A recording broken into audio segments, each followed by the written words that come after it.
Hi everyone, Sarah here. So this is my story regarding the five words for this week's discussion. Two men were in the town square, standing outside the general store, getting ready to head in and buy groceries. The first man starts talking about what a great country he's from, when in a thick accent, the second man interrupts and asks, "Oh, where are you from?" The first man says, "Well, son, I'm from America." "Me too," said the second man. "Oh no, I'm from the real America," he replies. When given the response, he states, "You misunderstood. I am also from the real America." And the first man begins to get frustrated. But the second man humbly takes off his hat and looks him in the eyes and says, "Well, sir, I may not be from the America that you come from, but please rest assured that my America, the Spanish-speaking world, is a true America as well." The second man returns to his home and recounts his experience outside the grocery store to his familia. As they sit around the dinner table, they talk about the story of the Americas, and the man brings up their Latino heritage. His sister chimes in and asks, "Isn't Hispanic more of a correct term for our family?"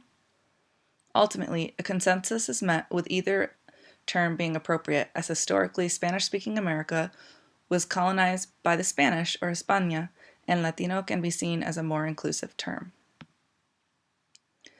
All this talk of history and such reminds me of a story that my grandfather told me about the old mayorazgos of Spanish-speaking America, his brother-in-law revealed. The land was divided into parcels and passed down generation by generation to the eldest son. It didn't work out so well for the boy in the grandfather's story, as he was the third-born son and never married. Though some family members were given portions of land to live on, he wasn't so lucky.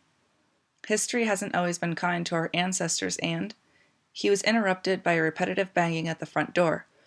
"We're being invaded, we're being invaded," the neighbor screams as he runs door to door.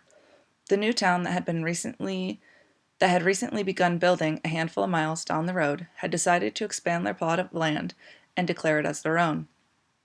The brother-in-law had heard of this from his grandfather's stories, but never imagined an unrest of filibustering happening at this day and age.